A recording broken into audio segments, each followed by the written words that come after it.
ఆరో డివిజన్కి సంబంధించి పప్పుల వీధి నిత్యం వ్యాపార నెల్లూరులోనే మెయిన్ కమర్షియల్ ఏరియా అయిన పప్పుల వీధి నిత్యం వ్యాపారాలు జరుగుతూ వేలాది మంది పనిచేస్తూ హోల్సేల్ షాప్స్ కానీ అన్నీ కూడా ఉన్న వీధి. దీనికి సంబంధించి రోడ్డుని మళ్ళీ కూడా ఏదైతే ఇబ్బందిగా ఉందో అది ఆ రోడ్డు కూడా పునర్నిర్మించుకునే చేసుకునే కార్యక్రమం 35 లక్షల రూపాయలతో ఈరోజు రోడ్డుని శంకుస్థాపన చేసుకోవడం జరిగింది.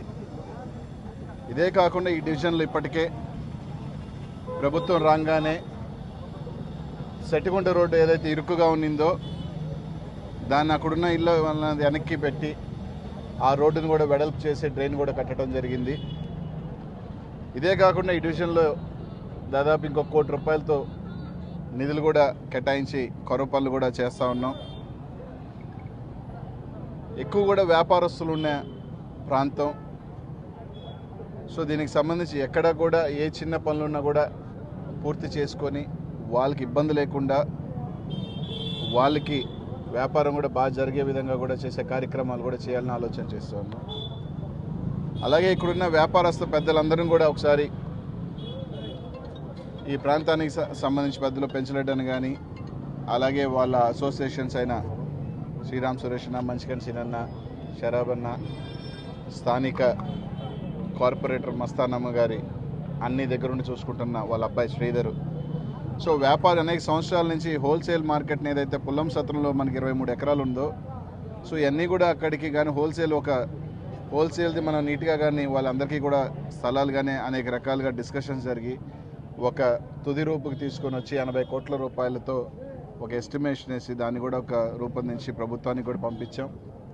భగవంతుని దయ వల్ల అది శాంక్షన్ కూడా జరిగింది.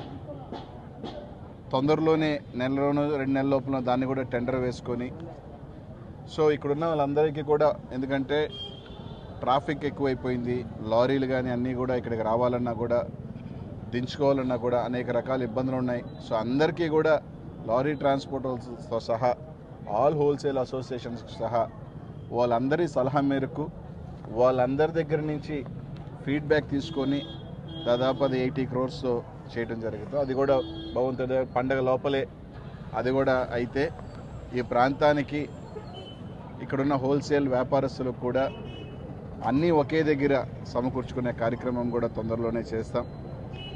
ఇదే కాకుండా ఇంకా కూడా 2-3 కార్యక్రమాలు ఉన్నాయి. పెద్దలతో మాట్లాడి ఏదైతే మనకి ఆత్మకూరు బస్టాండ్ నుంచి ముఖద్వారం అయిన స్టోన్ హౌస్ ప్యాట్కి ఆ 4 బ్రిడ్జెస్ ఉన్నాయో అక్కడంతా కూడా చిరు వ్యాపారస్తులు ఎక్కువ రావటం, ట్రాఫిక్ ఉంది.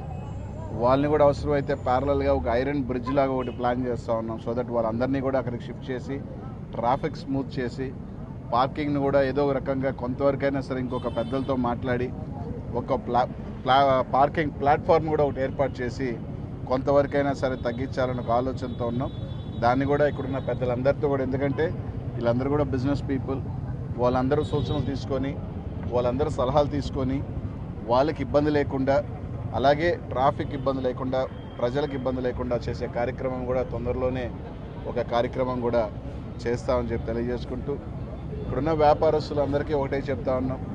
ఈ ప్రభుత్వం వైఎస్ఆర్ కాంగ్రెస్ పార్టీ ప్రభుత్వం, జగన్మోహన్ రెడ్డి గారు కావచ్చు, మేము కావచ్చు, మేము వ్యాపారస్తులకు అండగా ఉంటాం తప్ప వ్యాపారస్తులకు హాని కలిగించే కార్యక్రమం ఎప్పుడూ చేయమని, ఇక్కడున్న వ్యాపారస్తులకు ఒప్పేది కానీ స్టోన్ హౌస్ పేట్ కానీ పెద్ద బజార్ కానీ చిన్న బజార్ కానీ ఏదైతే ప్రాంతాలు ఉన్నాయో ఈ వ్యాపారస్తులందరికీ కూడా ఒకటే అభ్యర్థిని అడుగుతా ఉన్నాను. దాదాపు 3.5 సంవత్సరం వైఎస్ఆర్ కాంగ్రెస్ పార్టీ ప్రభుత్వం రావటం మేము శాసనసభ నేను కావని మా కార్పొరేటర్లు కూడా, గెలిచిన కార్పొరేటర్లు కూడా ఎవరూ కూడా వ్యాపారస్తులను ఎక్కడ ఇబ్బంది పెట్టింది లేదు.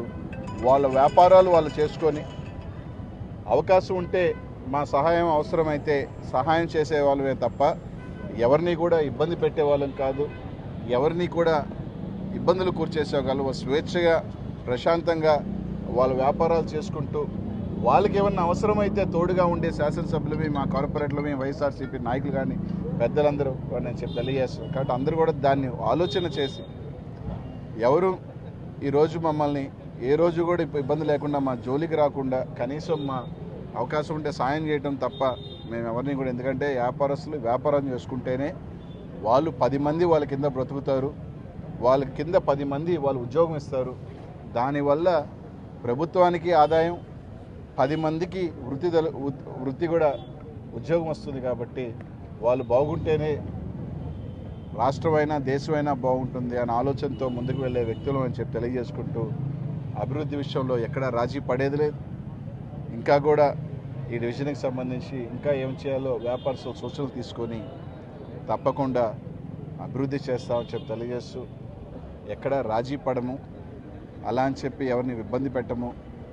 కాబట్టి ఇక్కడున్న వ్యాపారస్తుల అసోసియేషన్స్ అందరినీ కూడా, పెద్దలందరికీ కూడా మా తరపు నుంచి, మా ప్రభుత్వం తరపు నుంచి మీకు ఎప్పుడు ఏ సహాయం కావాలన్నా, మాతో ఏ అవసరం ఉన్నా మేము ఇది చెప్తే మా వల్ల అవుతుంది అంటే నిర్మోహటం లేకుండా పెద్దలందరూ ఉన్నారు, వాళ్ళందరితో ఎప్పుడైనా సరే మమ్మల్ని వచ్చి కలవచ్చు అని చెప్పి తెలియజేస్తాం.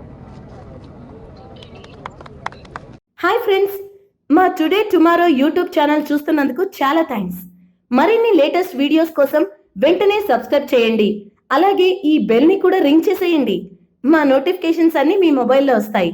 అలాగే మా వీడియోస్ మీకు నచ్చితే లైక్ చేయండి, షేర్ చేయండి, నచ్చకపోతే కామెంట్ చేయండి.